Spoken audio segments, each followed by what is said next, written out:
네, 오늘의 반등이 반가운 2차 전지이나 최근 외국인과 기관 중심으로 2차 전지에 강한 매도세가 나왔습니다.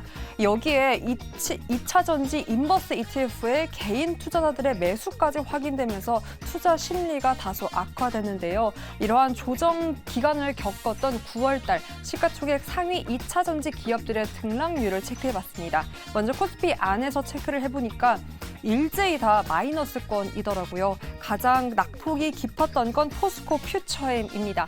마이너스 20%대를 기록했고 그 밖에도 삼성 SDI 마이너스 16%, LG 에너지솔루션 역시 12% 하락세를 보였고 포스코 홀딩스가 그나마 마이너스 7%로 소폭의 약세를 보였습니다. 그럼 코스닥은 어떤 분위기일까요? 코스닥 역시 비슷합니다. 특히나 단기간에 또 급등세를 보이고 올해 가장 큰 퍼포먼스를 보였던 에코프로가 마이너스 28%의 9월 등락률을 기록했고요. 에코프로비엠은 마이너스 22%, 그리고 LNF 역시 마이너스 19%로 약세를 기록했습니다. ETF 시장의 분위기도 비슷합니다. 심지어 2차 전지 관련 ETF가 이 ETF 시장에서도 전체 시장에서도 최하위권인 1위에서 3위를 기록하기도 했는데요. 일제히 다 마이너스 30%에서 20%로 저조한 흐름을 보이기도 했습니다. 전체 한번 등락률까지 넘어가서 체크를 해보도록 할게요. 2차 전지 관련 15개 종목들의 변동률입니다. 아무래도 가장 큰 변동률을 보였던 건 에코 두 형제와 LNF였습니다. 에코프로 같은 경우에는 30% 가까운 등락률을 보였고 포스코 퓨처엠은 마이너스 20%로 SK이노베이션과 SK그룹주를 비롯한 관련 2차 전지주들의 높은 변동률이 확인이 됐는데요. 그래도 다행인 건 오늘 어제의 낙폭을 만회하려는 움직임이 강하게 보이고 있고 그 중심에는 테슬라가 있습니다. 국내 2차 전지에 가장 큰 영향을 미치죠. 3분기 판매량이 예상보다 둔화했지만 올해 판매량은 목표치가 그대로다라고 밝히며 역시 간밤 사이 5.93%, 6% 가깝게 반등을 보였고요. 이에 따라 국내 시장에서는 특히나 재료단의 움직임이 두드러지고 있습니다. TCC 스틸 같은 경우에는 16% 급등세를 보이고 있고 동화기업, 코스모 신소재, 코스모화학 일제히 다 두 자릿수대 급등세 보이는 가운데 사마 알미늄까지 9%대로 동반 상승을 보이고 있습니다. 오늘의 반등이 확인되고 있으나 앞으로 이 연속성이 확인될지가 더욱더 앞으로가 중요할 텐데요. 고수님들, 앞으로 2차 전지 어떤 방향성을 가져갈 수 있을까요? 네, 2차 전지 관련된 종목들 낙폭이 어제 굉장히 심했었죠. 그래서 걱정을 했는데 오늘은 이제 낙폭 과다에 따른 반등이 나타나고 있습니다. 2차 전지라는 게 충전을 할 수 있는 거잖아요. 오늘은 수급 충전이 조금 돼서 2차 전지가 좀 달려가고 있는 것 같기는 한데 결국에는 이제 중요한 건 오늘의 반등에 우리가 의미를 부여할 수 있을까입니다. 그동안 얼마나 많이 지금 빠졌나 봤더니 전체 시총이 한 60조 넘게 증발을 했다고요? 2차 전지 섹터에서만요. 말씀하신 대로 2차 전지 이제 9월 달에 대한 부분 하락분만 말씀을 하신 거고 이제 8월부터 사실 서서히 빠지기 시작했었죠. 그렇죠. 제가 그때 샀거든요. 고점에서. 예, 8월 지금 다시 이제 말씀드리고 싶었던 게 그겁니다. 우리가 2차 전지 지금 가장 고점을 생각하고 계세요. 여전히. 그 고점 대비 너무 많이 빠졌다라고 생각하시는데 제가 샀으니까요. 그러니까 네. 많은 분들이 그쵸, 지금 그쵸. 보유하고 계신 분들은 맞아요. 고점을 생각하시면서 지금 팔지를 못하고 계셨던 세월이 벌써 이제 9월이 지나갔고요. 그렇습니다. 지금은 일단 저점이 어딘가에 대한 부분이 더 중요한 부분이지 고점을 다시 회복을 할 수 있을지에 대한 부분보다 저점이 어딘지에 대한 부분을 좀 보셔야 될 것 같고 네. 뭐 예를 들어서 뭐 에코프로 가장 대표적이겠죠. 고점 지금 거의 130에서 150 정도를 지금 생각을 하고 계세요. 그러니까 100만 원대에도 팔지를 못하셨거든요. 왜냐하면 다시 반등이 나올 거라고 생각하셨고. 믿음이 있죠. 네. 예, 그에 대한 부분에서 일단은 지금은 그 고점을 생각하시면 안 된다라는 부분입니다. 고점 대비해서 빠졌기 때문에 그만큼 회복할 수 있을 여력은 지금으로서는 저는 좀 부족하다라고 좀 보고 있고 오늘의 반등은 어제 뭐 테슬라가 5% 넘게 올랐고 리비안도 9%대 강세를 좀 보였습니다. 네. 이에 대한 부분은 지금까지 2차 전지 쪽에 대한 부분이 안 좋았었던 이유가 이제 몇 가지 있는데 우리 시장에서는 수급이었고요. 그리고 전체 글로벌 시장에서는 이제 2차 전지 원자재 가격의 하락, 리튬 가격의 하락에 대한 부분이 이에 대한 부분이 반영이 됐었고 또 미국 시장에서는 미국의 완성차 업계들이 이제 전기차 생산에 대한 부분을 좀 더 늦추자라는 어떤 노조의 파업 등으로 인해서 전기차 섹터가 전반적으로 좀 좋지 못한 상황이고 실제로 올해 같은 경우에 전기차의 성장성이 좀 둔화되고 있는 상황입니다. 그만큼 2차 전지는 일단은 하반기까지는 그렇게까지는 좀 강하지 못할 거다라고 좀 생각하고 있기 때문에 지금 일단은 기술적으로 좀 반등이 나올 수 있을 가능성은 좀 있습니다만 그에 대한 부분 말씀드렸듯이 지난 고점을 생각하시면서 매매를 하시면 조금은 좀 어려우시다라고 좀 말씀을 좀 드리고 싶고 2차 전지에 대한 부분은 종목별로는 좀 상이한 부분이 있습니다. 정말로 좀 좋은 종목들도 많이 있어요. 정말 지금의 가치가 좀 저평가에 되어 있는 종목들도 있고 네. 예를 들어서 지금 뭐 좀 나눠서 얘기를 하게 되면은 양극재 쪽은 사실은 지금 좀 부담스러운 국면이고요. 네. 그리고 기타 소재주 같은 경우에는 사실 이런 분위기 속에서 같이 동반 하락된 부분 이런 부분들이 있고 장비주들 같은 경우에도 3분기 이후부터 분명히 실적이 좋아짐에도 불구하고 같이 좀 영향을 받은 종목들도 있기 때문에 네. 조금은 좀 선별적으로 대응을 하셔야겠고요. 일단 2차 전지 전반적인 부분은 지난 고점을 너무 염두에 두지는 말자라는 말씀을 좀 먼저 드리겠습니다. 자꾸 강조하시니까 제 눈에서 여러분 지금 CG 처리 안 되나요? 피눈물이 이렇게 흐르는 거. 예, 물론 저처럼 그렇게 고점에서 사신 분들은 거의 드물 거예요. 2차 전지 투자 오래 하셨잖아요. 쭉 사오시다가 저같이 이제 끝물에 들어간 사람은 정말 소수일 것 같은데 혹시 있으시면 채팅창에 올려주세요. 저도 있다고요. 제가 동감을 해드리도록 하겠습니다. 근데 외국인이 파는 이유를 좀 분석해보고 싶은데 사실 저도 그분들하고 대화를 나눠본 적이 없어서 차익 실현하는 건지 아니면 뭐 업황에 대한 우려, 뭐 리튬 가격 뭐 이런 얘기하면서 우려하는 건지 아니면 실적 안 좋다고 하니까 단기적으로 매도하는 건지 뭐가 가장 큰 이유라고 보세요? 외국인이 매도를 하고 있다라는 측면에서 저한테 질문을 하신 거지 네. 않습니까? 근데 외국인 지분을 현재 살펴보게 되면 지난 7월 6% 외국 지분율에서 지금 9%까지 외국인 지분율은 증가를 했거든요. 전체 시장이요? 네, 전체 지금 총 보유한 외국인 투자 수량 한 230만 주 됩니다. 에코프로에 대한 외국인들의 시장 대응에 대한 내용을 말씀드린 겁니다. 네네. 에코프로에 대해서만. 7월 이후에 외국인 투자자들은 에코프로에 대해서 매수를 진행하고 있습니다. 뭘 판 거예요? 2차 전지 공매도죠. 팔았다는데. 그런데 여기서 우리가 공매도 비중에 대한 내용을 한번 판단해 보게 되면 지난 7월에 외국인 투자자들이 에코프로에 대해서 공매도를 진행을 했습니다. 이때 50만 주에서 140만 주까지 공매도 수량을 늘려가면서 7월에 공매도가 집중됐죠. 그러면서 주가가 상승하는 과정에서 쇼스퀴즈가 나왔죠. 네. 손절이 나왔습니다. 그러면서 공매도 수량이 다시 50만 주 수량으로 감소를 했습니다. 그래서 최근에 공매도 수량을 보게 되면 9월 들어서 60만 주의 외국인 공매도 수량이 최근 200만 주까지 네. 일주일여 사이에서 공매도 수량이 급증하는 현상에서의 모습을 보여주고 있습니다.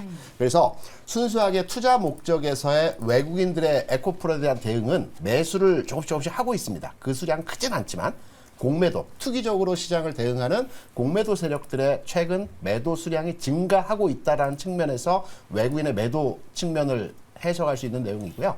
그럼 2차 전지 소재, 특히 에코프로에 대한 주가 전망과 향후의 흐름을 어떻게 우리가 읽어야 되느냐? 네. 제가 아마 한 달 전쯤에 이 시간에 이 자리에 와서 이렇게 말씀을 드렸습니다. 주가가 상승할 때는 뭐 여러 가지 지표나 보조 지표를 활용해서 고점을 판단하는 기준이 있겠지만 하락할 때 우리가 저점을 판단하는 기준은 많지 않다라는 말씀드렸죠. 그러면서 가장 주요하게 아주 정확한 빈도로의 확률이 맞는 지표는 그 피보나치 시열의 황금 분할 법칙을 통해서 저점을 잡아야 된다고 그 말씀드렸죠. 법칙 좀 적용해 주세요. 우리가 이제 피보나치 수열의 황금 분할 비율은 우리가 인간이 가장 안정적으로 보여줄 수 있는 공간의 비율입니다. 네. 0.618 대 0.382입니다. 우리가 통상적으로 보는 모니터, 그다음에 집의 그 안방 넓이, 네. 캔버스 보면 편안하지 않습니까? 네. 인간이 편안한 비율의 각도라고 합니다. 규모라고 합니다. 네. 그래서 주가가 상승하게 되면 38.2% 하락이 나오게 되면 바닥을 찍는다는 게 증권시장에서 통용되는 기본적인 하락의 저점입니다. 더 빠진 것 같은데요. 더 빠지지 않았습니다. 왜냐하면 에코프로 주가를 보게 되면 10만 원에서 뭐 고점은 159만 원이지만 130만 원 수준까지 장중고점을 제외하고 130만 원까지 주가 상승했죠. 네. 그러면 130만 원 수준에서 38.2% 주가를 적용하게 되면 한 달 전에 말씀드렸지만 대략 한 80만 원 전후 가격이 나온다라는 말씀을 드렸습니다. 그러면 최근 내 80만 원 초반에서의 가격을 저점으로 찍어졌죠. 네. 그러면 가격적인 저점은 이제 어느 정도 완성됐다라고 판단을 합니다. 다만 우리가 주가가 재상승, 어떤 추세가 변화하기 위해서는 가격 조정과 기간 조정을 거치게 되죠. 그럼 이번에 이제 기간 조정은 버텨야 되는 거예요? 기간 조정이 길수록 많이 갑니다. 긴 거 싫은데. 그래서 지금도 길었는데요, 2달이? 가격의 조정은 어느 정도 마무리됐다고 보고 네. 있고요. 이제 기간화 과정을 거치는데 통상적으로 주가가 V자 반등으로 기간화 과정을 짧게 거치고 가면 반등의 폭이 그렇게 크지가 않습니다. 그럼 그 기간을 어느 정도로 생각을 해야 대략적으로는? 대략 한 6개월 정도가 통상적으로 고점을 돌파하기 위한 기간화 과정에서의 흐름입니다. 그래서 지금 약 한 달 반 온 거예요? 아니면 지금부터 6개월인 거예요? 지금부터 6개월 정도를 판단하셔야 되겠죠.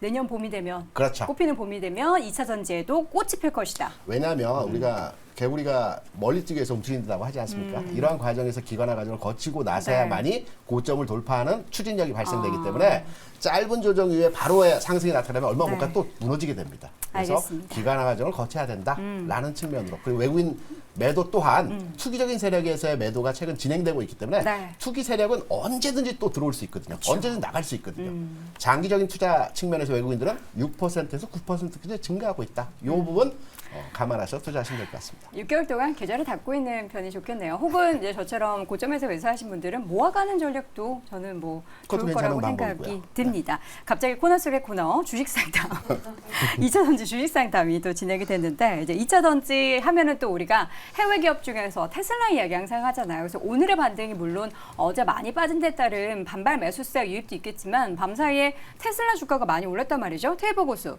테슬라 주가 오른 게 사실 근데 뭐 뉴스가 딱히 없었어요. 근데 그쪽에서도 약간 수급적으로 뭐 공매도 이런 얘기가 좀 나오더라고요.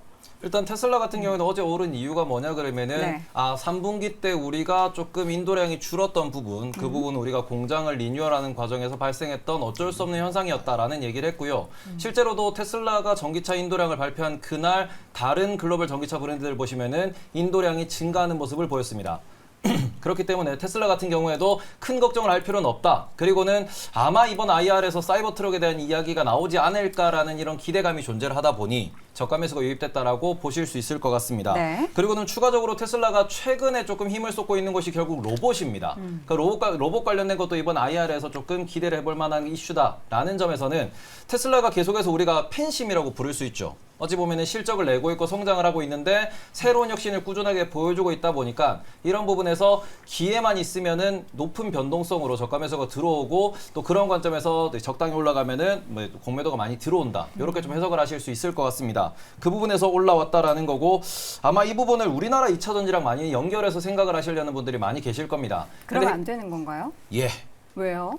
핵심이 되는 건 뭐냐 그러면은 테슬라가 최근에 판매라는 부분에서 조금 주목을 받고 있는 거는 중국산 배터리를 사용하면서 이제 판매량이 늘어나고 있다. 저가형 모델로 인해 가지고 판매량을 늘리고 있다. 시가 경영을 하면서 어찌 보면은 이제 무한 경쟁, 레드오션으로 전기차 시장이 들어가고 있다라는 평가를 받고 있습니다. 이렇게 되면은 결국 2차 전지 업종, 전기차 업종, 그리고는 그 관련된 모든 산업 자체가 영업이익률이 얼마나 나올 수 있느냐. 네. 이 부분을 가지고 앞으로의 방향성을 결정을 할 겁니다. 말 그대로 돈이 되냐라는 주식 근본적인 가치에 대해 가지고 좀 참여자들이 좀 고민을 많이 해야 될 거고요. 그런 부분에서는 시간이 필요하다라고 앞서 말씀을 해주셨습니다. 그 시간에 향후에 정말로 돈을 버는 기업이 누구냐.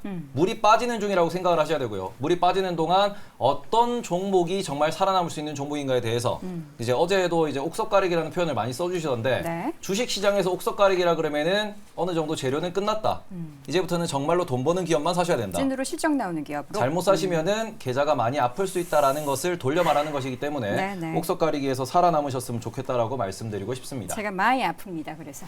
예. 네, 테슬라 말씀하셔서 조금만 좀 저도 네. 붙여서 말씀을 드리면 테슬라의 주가는 이제 2차 전지 배터리 쪽만 가지고 이야기를 하시면 그러니까 연간지면 안 된다라면 동의하는 건데요.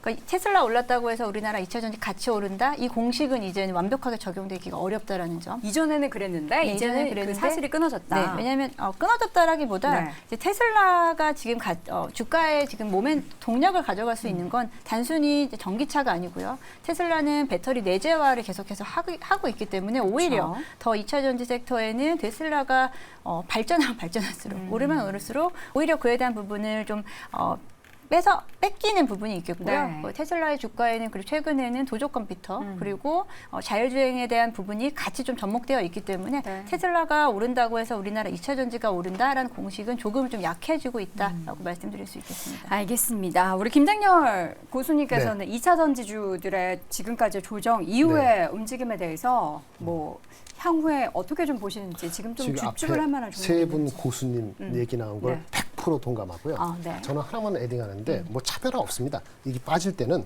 한 번 꺾이면은 어느 개별 주식을 찾는 게 쉽지가 않아요. 그건 그렇죠. 굉장히 거기에 아주 특별하게 잘 아시는 분들만 될 수 있는 거고 그리고 또 사더라도 빨리 안 움직일 수 있기 때문에 3개월 이상 건들 수 있어서 쉽지가 않아요. 그래서 저는 이제 2차 전지보다는 자동차잖아요, 어차피. 그래서 자율주행 관련되는 그쪽의 테마가 갈 수 있기 때문에 좀 시선을 좀 바꿔야 될 것 같은 생각이 들고요. 자율주행 관련되는 소프트웨어가 됐던 아니면 반도체 칩이 됐던 이런 쪽의 개념으로 가는데 이 주식들도 덥석덥석 하루에 사면 안 되고 좀 나눠서 전기차 테마 안에 자율주행차가 포함되어 있는 것도 있기 때문에 하지만 오히려 애매한 셀이라든지 장비주보다는 이게 전동화, 자율주행 관련된 쪽으로 좀 바꿔보시는 시각을 갖는 것이 필요한 시기가 아닌가라고 생각하고 있습니다. 알겠습니다. 2차 전지 관련해서 이야기를 쭉 나눠봤고요. 네 분 고수분들의 의견 다시 한번 정리해드리죠.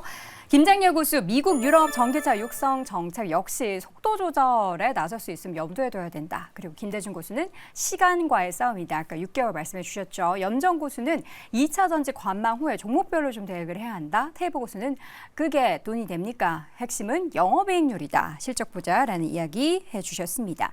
자, 이어지는 오늘 짱탑5 3위 주제 확인해 보시죠.